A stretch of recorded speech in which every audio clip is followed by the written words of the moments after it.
Now to the amazing story of the Wolf during First World War.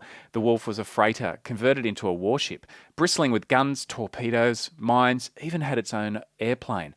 And in 1917, it completed a continuous 64,000-mile voyage across 3 oceans, sinking thousands of tons of Allied shipping and launching Germany's first direct attacks on Australia and New Zealand.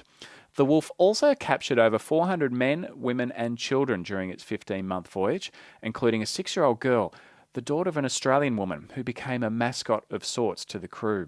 It's one of the most remarkable yet untold stories of the First World War. Now in a new history it's told, called simply The Wolf.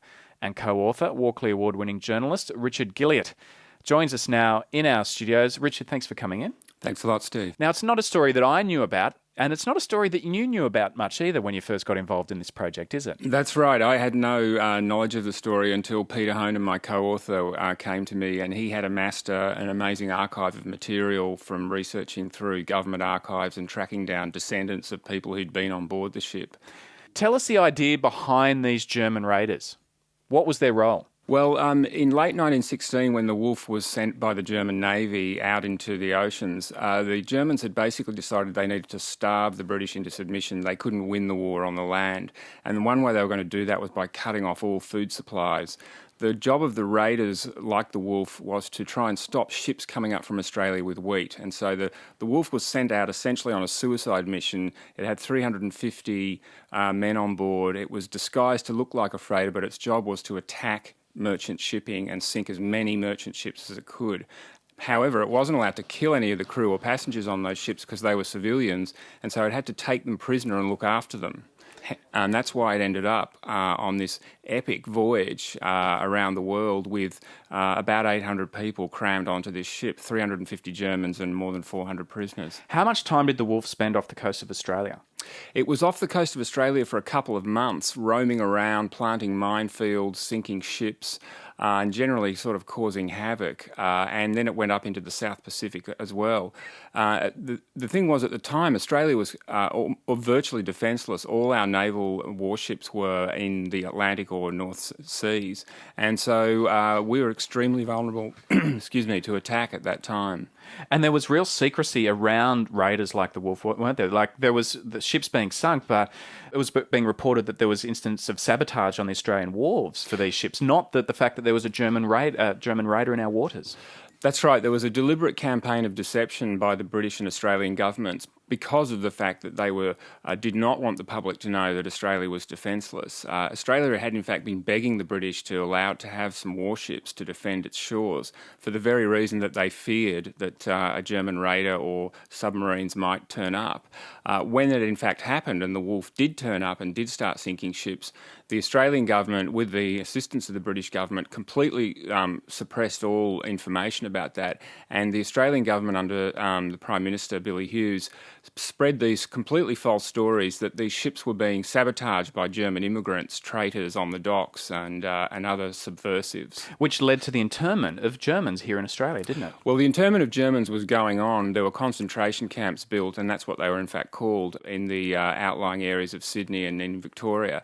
And about 4,000 Germans had been interned, and a number of people were arrested, and one particular German fisherman in Victoria was imprisoned for nearly 2 years, falsely accused of being behind these ship sinkings.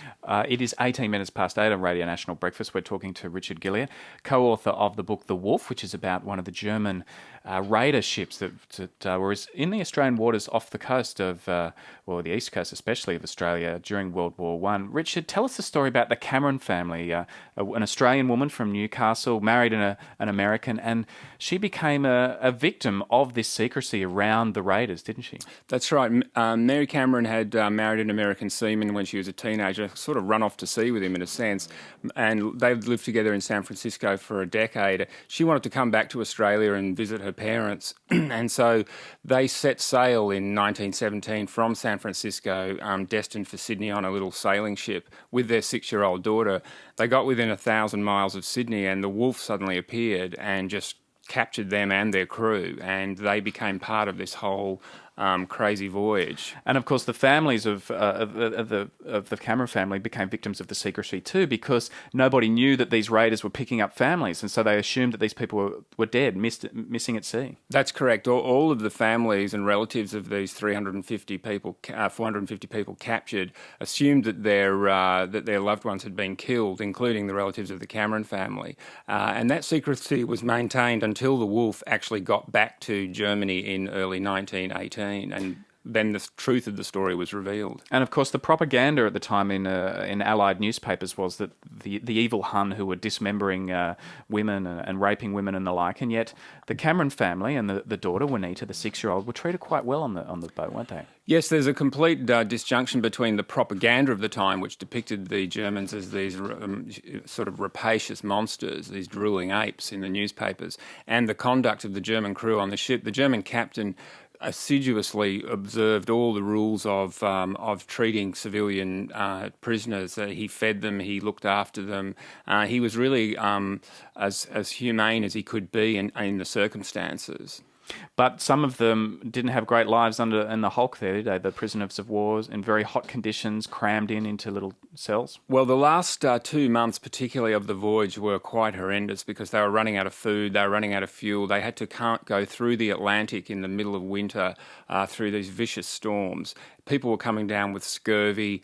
It really became this sort of last-ditch attempt to get back to Germany, and then they had to go through both the British naval blockade and the U-boats. They were in danger of being sunk the entire time they were trying to get back to Germany. It's an extraordinary story, Richard. It sounds like there's a movie in this one. Well, look, that's what we thought. Maybe a mini-series, a 10-part mini-series. It's an incredible tale. Thanks for telling us about it. Thanks a lot, Steve. That was author and journalist Richard Gilliatt, who is the co-author of a new book called The Wolf.